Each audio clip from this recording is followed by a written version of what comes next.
You ever wonder what happens to the quiet kids, the ones who always sit in the back, small for their age, shoulders hunched like they're trying not to take up space? This is a story about one of them. His name was Leo. From the outside, Leo's life looked fine. Two parents, a younger brother, a few good friends. But inside, Leo was quietly unraveling and nobody saw it coming. But what if I told you that the worst part wasn't the bullying? It was what he found out years later, that the person who betrayed him wasn't his enemy. It was his own blood. Leo was never the loud one, never the center of attention kind of kid. He was the opposite, frail, reserved, and so quiet that even his teachers would sometimes forget he was there. His parents were kind but distant, the type who showed love through logistics, scheduled meals, clean laundry, and rides to school but not many hugs. He had a younger brother, Julian, who was louder, more charismatic, and always in motion. The golden child, some might have said. Leo didn't envy Julian. Not really, but there was a distance between them even then, like they were living parallel lives under the same roof. Leo did have two close friends, though Sam and Liam. Together they were an invisible trio, huddled in corners during recess, whispering about video games and made-up worlds where they were the heroes for once. It was safety, and Leo needed it. Because while home was quiet, school was something else entirely. It all started to shift in 6th grade. That's when Marcus came into the picture. Marcus wasn't a cartoon villain. He wasn't throwing punches or stealing lunch money. He was smarter than that. He was the kind of kid who could ruin your life with a smile. Leo first noticed it during a group project. Marcus snorted when Leo spoke, loudly whispering, "Why do you sound like a scared mouse?" The whole group laughed. Leo smiled like it didn't hurt, but it did. It always did. The worst moment, though the one Leo still can't forget, happened at the school science fair. Had spent 2 weeks building a papier-mâché volcano. It wasn't fancy, but it worked. Red food dye and baking soda, it was the only thing he was proud of. Right before judging, Marcus accidentally knocked over the table. The volcano shattered, lava splashed everywhere. Leo stood frozen, holding back tears as Marcus dramatically apologized to the judges for the mess, then winked at his friends. The laughter that followed echoed in Leo's ears for months. That moment broke something inside him. Not just the project, something deeper. He started to eat lunch alone, stopped raising his hand in class. He didn't tell Sam or Liam. He told no one. Especially not his parents. He thought they wouldn't understand, or worse, they'd be disappointed. By winter, Leo felt invisible. Not in the superhero way, in the "if I disappeared, would anyone notice" kind of way. And that's when the journal entries started. They were raw, frightening, private, but someone would read them. And that moment, not the bullying, not even the volcano, would change everything. Because what came next didn't just pull Leo out of the darkness. It shattered the illusion that he'd ever really been alone in the first place. By the time 6th grade ended, Leo was used to hiding. Smiles became reflexes. "I'm fine" became his mantra. But what nobody saw, what even his closest friends didn't notice, was how hollow he felt inside. At night, when the house was still, Leo would write. Not poems, not stories. Confessions. Tiny fragments of the pain he couldn't say out loud. "I feel like a mistake. I wish I could disappear. I don't want to wake up tomorrow." He never meant for anyone to read them. It was a cold, gray Saturday morning in January when everything shifted. Leo's mom was cleaning, moving things off shelves in his room. When she found the notebook, she didn't mean to pry, but once she opened it, she couldn't stop reading. Her breath caught somewhere between horror and heartbreak. She called Leo's dad into the room. He read one page, then another, and then he just sat down, silent, frozen, like someone had cut the power. They didn't yell. They didn't question. They just wrapped Leo in a hug. One of those tight, trembling hugs that feels like both an apology and a lifeline. Later that day, they drove him to a local crisis center. No sirens, no panic, just urgency wrapped in gentleness. Leo remembers sitting in the intake room with fluorescent lights buzzing overhead. A woman offered him hot chocolate. Another handed him a blanket. He held on to both like they were anchors. It wasn't punishment. It was permission to be broken and still loved. He spent 3 days there. 3 quiet days where nobody asked him to smile. Where people listened more than they spoke. And when he came home, something was different. For starters, the notebook wasn't hidden anymore. It sat, closed, on his desk. A symbol, not of shame, but survival. His parents had changed too. His mom became fierce in her softness, calling the school, demanding meetings, enrolling him in therapy. His dad, though slower, began to show up in small, steady ways. There were no big speeches, just quiet shifts. An offer to go for a walk after dinner. Showing up to his therapy appointments early, waiting with a sandwich in hand. Asking Leo, awkwardly but sincerely, about his favorite movie. For the first time, Leo didn't feel like he had to pretend around his dad.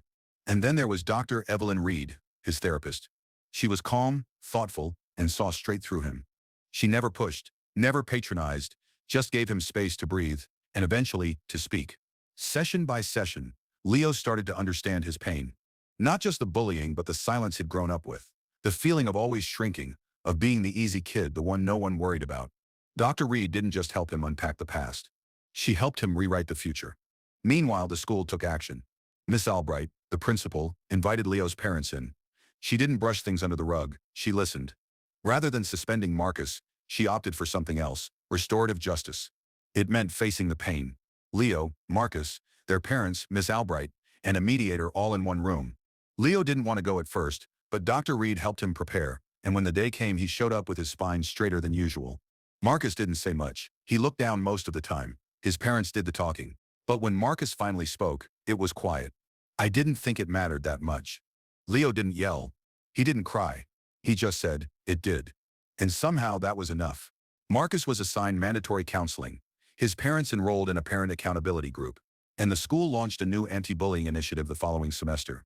But Leo's biggest shift didn't happen in a classroom or a therapist's office. It happened on a dusty stage in the school's black box theater. It started as a dare from Sam. Just come to one practice. If you hate it, we leave. Leo hated the idea. Spotlight? Improvisation? Talking in front of people? Absolutely not. But something inside him, maybe the part that had finally found its voice, said, yes. The first practice was terrifying. The second was awkward. The third, he laughed. By the fifth session, something shifted. Improv didn't just let Leo speak. It taught him to play, to fail out loud in front of people, and laugh anyway. It was terrifying and healing. It was the first time he felt control over his own narrative. By high school, Leo wasn't just surviving. He was evolving. The kid who once couldn't raise his hand was now cracking jokes on stage, landing punchlines in front of an actual audience. And then one day, in a philosophy class filled with half-asleep teenagers and the hum of fluorescent lights, a girl named Chloe turned to him and said, "You're not what I expected." She had no idea how true that was. Leo didn't become fearless overnight. But after improv, he wasn't afraid of being seen anymore. And for someone who'd spent years trying to disappear, that was everything. By the time high school started, Leo was no longer the shy, hunched-over kid who avoided eye contact. He walked a little taller now, spoke a little louder, laughed without flinching. Improv became his sanctuary. There, failure was funny. Vulnerability was a strength. The weirder you were, the better the bit landed. And for Leo, someone who once believed he had to earn his right to exist, it was liberation. The club met every Wednesday after school in the old auditorium.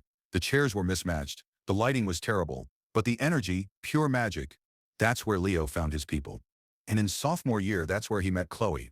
They sat 2 rows apart in a philosophy elective neither of them had planned on taking. The teacher, Mr. Dorsey, was the kind who quoted Nietzsche before 9 a.m. and played indie folk music during tests. Most students tuned out. Chloe didn't. She argued, challenged, questioned. And one day, after a spirited classroom debate on determinism, she turned to Leo and said, "I like how you think. You're not what I expected." Leo blushed, smiled, said something awkward about free will and banana muffins. It was a mess. But Chloe laughed, and something clicked. What started with inside jokes during class turned into hallway conversations, then study sessions, then long walks to the bus stop just to talk about everything and nothing. They bonded over a shared love of obscure films, over-analyzing lyrics, and asking questions most kids their age weren't bothering to ask. And for the first time, Leo wasn't just accepted, he was chosen. High school didn't magically become easy. Leo still had his moments, days where anxiety curled tight in his chest or echoes of past shame knocked on the door. But he now had tools: therapy, community, improv, and Chloe. He had identity. He got good grades. Not perfect, but solid. His teachers described him as thoughtful, insightful, and a late bloomer, which Leo actually kind of liked. He wasn't the loudest. He wasn't the best. But he was becoming whole. And when senior year rolled around, the idea of leaving home didn't scare him. It excited him. Leo and Chloe applied to different universities, but both in the same city. They didn't promise forever. They just promised to try. And they did more than try. They made it work. Leo studied marketing, zeroing in on nonprofit strategy, driven by a quiet need to do work that mattered. Chloe pursued film and media studies, always chasing stories that felt honest, raw, and slightly offbeat, just like her. Their dorms were 2 buses apart, and they saw each other almost daily, splitting cheap dinners, attending small concerts, wandering bookstores until closing. They grew together. And after graduation, after Chloe landed a job editing for a small documentary house, and Leo secured a position with a youth outreach nonprofit, they moved into a small apartment with mismatched furniture and string lights that didn't always work. They got married 3 years later. It was a simple ceremony, backyard, homemade vows, tears, laughter.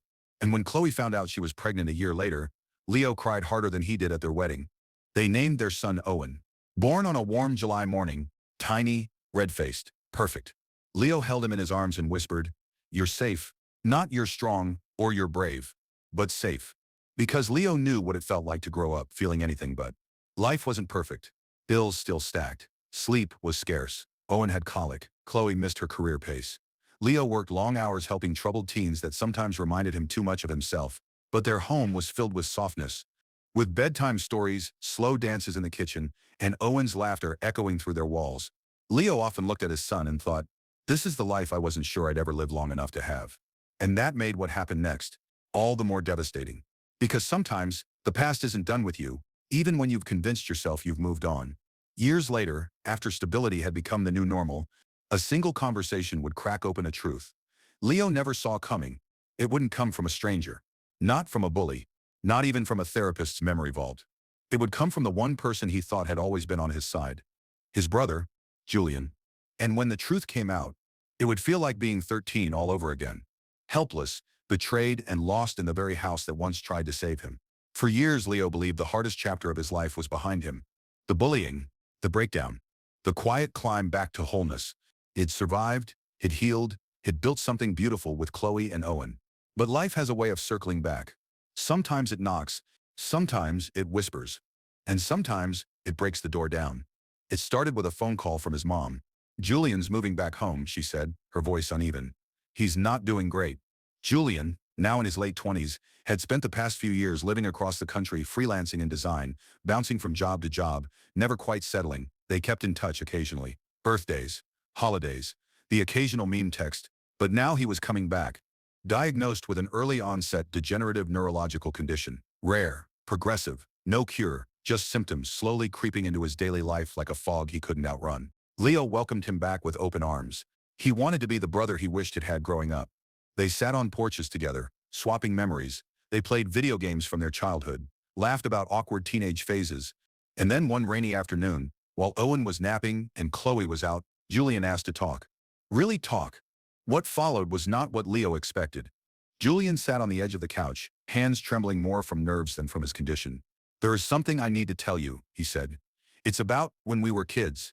Leo thought maybe it would be about a lie, or a broken toy, or even a fight they'd both forgotten. It wasn't. Julian took a shaky breath, then said, "I read your poetry notebook. Back then, the one where you wrote those dark things." Leo blinked. "Wait, what?" Julian paused, gripping the sides of his jeans. "I didn't mean to. At first, but once I started, I couldn't stop. It was like reading a secret diary, and I felt like I discovered this whole world inside you that no one else knew about." Leo's chest tightened. Julian continued. "And I told someone." Silence. Leo's voice was barely audible. "Who?" "I hinted at it to Marcus," Julian whispered, "and a few others. I didn't say it was you, but I knew they'd figure it out." The words hung in the air like smoke, heavy, suffocating. "I was jealous," Julian said, eyes glistening. "After the crisis, you got all the attention, the love, the therapy, the patience. I felt like I disappeared, and I hated myself for feeling that way, but I did. So I lashed out. I did the only thing I could to hurt you, and I've regretted it every single day since." Leo couldn't speak. It felt like all the air had been pulled from the room.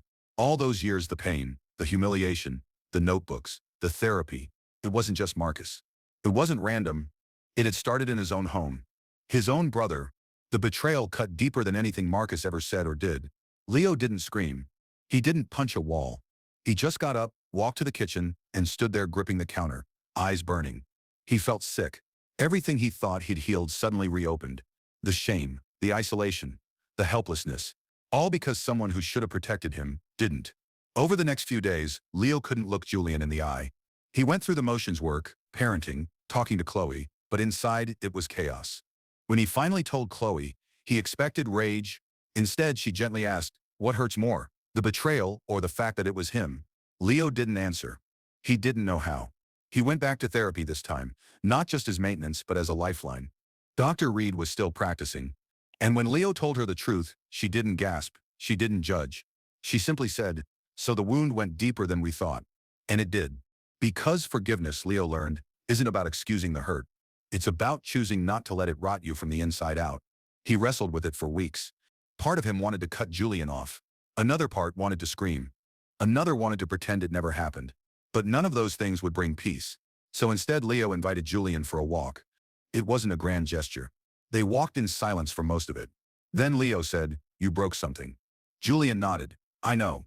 But you also gave me a chance to understand where it started. I wish I could undo it." "I know." They sat on a park bench watching Owen chase a soccer ball in the grass.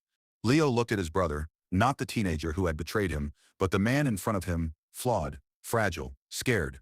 "I'm not ready to forgive you completely," Leo said, "but I'm ready to try." And that was enough. Julian's illness didn't go away. But neither did the effort, the work, the conversations. Forgiveness didn't happen in a single moment. It unfolded slowly, awkwardly, honestly. And through it all, Leo discovered something far more powerful than closure. Understanding. Some people think forgiveness is a light switch. That it's a single moment, a teary hug, a dramatic reconciliation, where everything resets and hearts heal instantly. But Leo knew better. Forgiveness, real forgiveness, isn't clean. It's not linear, it's not pretty. It's showing up the next day, and the day after that, for the person who hurt you. It's remembering what they did and choosing connection anyway. Julian's condition progressed. Some days were better than others. He began needing help with coordination, simple tasks like opening jars, buttoning shirts. He moved in with their parents for support. And Leo visited often, bringing Owen along, letting his son bond with the uncle he once only knew through family photos. There was no perfect moment when it all felt healed. But there were 100 small ones. Like Julian helping Owen build a birdhouse with trembling hands. Like Leo bringing over old movies they loved as kids and watching them in quiet companionship.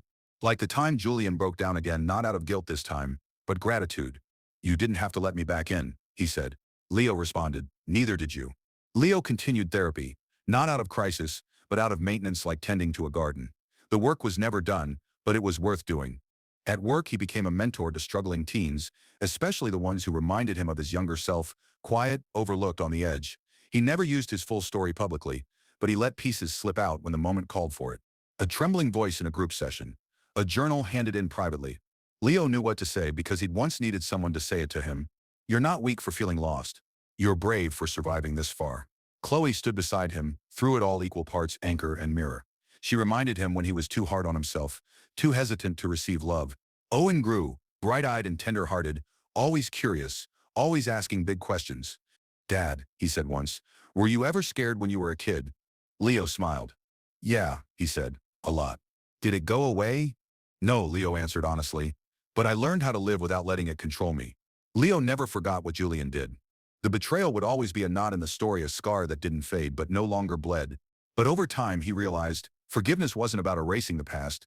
It was about reclaiming power from it. It was about seeing someone fully, their worst moment and their growth since, and choosing to love them anyway. It didn't mean trust was instantly rebuilt. It didn't mean everything was okay, but it meant healing was possible together. This isn't just a story about bullying. It's not even just about betrayal. It's about the quiet battles, the ones that happen behind closed doors, in journals, in therapy sessions, in long walks and trembling conversations. It's about what happens when survival turns into growth. When a boy who once wanted to disappear becomes a man who helps others be seen. It's about how family isn't defined by perfection, but by the willingness to return to each other after everything breaks. And it's about how the truth, no matter how painful, can lead to connection, if you're brave enough to face it. Today, Leo watches Owen step on stage for his first improv show. The same club, the same spotlight. Different kid, different story. But as the audience laughs, and Owen beams under those same dusty theater lights, Leo leans forward and whispers to Chloe, "I used to think surviving was the end of the story. Turns out, it was just the beginning." If this story moved you, share it with someone who's walked through their own healing. And if you've ever carried pain in silence, know this. You are not alone. You are not broken. You are not beyond repair. Thanks for watching. We will see you next time.